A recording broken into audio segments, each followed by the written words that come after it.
आइए समझते हैं ट्रांसजेंडर पर्सन अमेंडमेंट बिल 2026 के साथ क्या मसला है।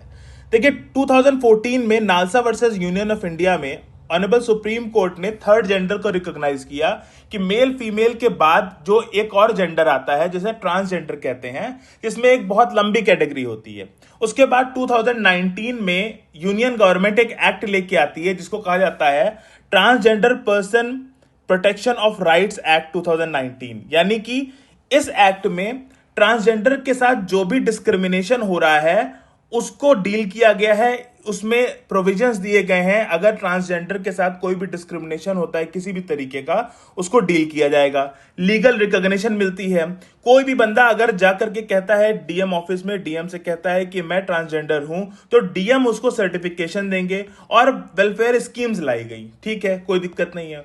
उसके बाद क्या होता है कि गवर्नमेंट ये नोटिस करती है कि लोग इसको मिसयूज कर रहे हैं। अब यहां पर सिचुएशन थोड़ी डाइसी होती है, क्योंकि कोई भी बंदा डीएम को जाकर के ये क्यों कहेगा कि मैं ट्रांसजेंडर हूं, मैं ट्रांसजेंडर कैटेगरी से बिलोंग करता हूं, जबकि हर किसी को पता है कि हमारे सिचुएशन में कितना बड़ा सोशल स्टिग्मा माना जाता है ट्रांसजेंडर्स को लेकर के।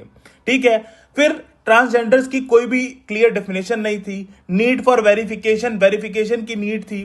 ठीक है, तो ये सारी चीजें गवर्नमेंट ने नोटिस की कि ये कुछ प्रॉब्लम्स हैं इस एक्ट के साथ, इसीलिए ट्रांसजेंडर अमेंडमेंट बिल लाया गया 2026।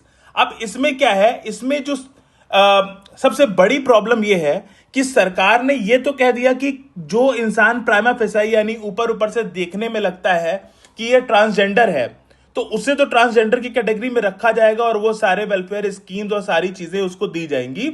लेकिन अगर कोई प्राइमा फेसाई देखने में नहीं लगता है कि वो ट्रांसजेंडर है, लेकिन वो खुद जाकर के कहता है कि मैं ट्रांसजेंडर हूं और मैं ऐसा फील करता हूं कि जो ट्रांसजेंडर कैटेगरी में आने के लिए जरूरी माना जाता है, तो उसका रिकॉग्निशन नहीं माना जाएगा, यानी कि उसका क्लेम जो है वो नहीं माना जाएगा। यहां पर बहुत प्रॉब्लमेटिक सिचुएशन हो गई, क्योंकि बहुत सारे लोग ऐसे हैं जो प्राइमा फेसाई देखने से तो नहीं लगते हैं कि ट्रांसजेंडर हैं, लेकिन वो ट्रांसजेंडर होते हैं। अब ट्रांसजेंडर कैटेगरी की बहुत लंबी लिस्ट है जिसको हम कभी बाद में समझेंगे।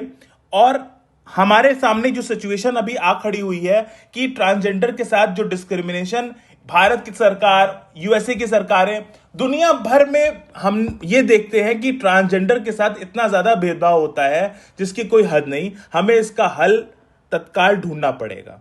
जय हिंद।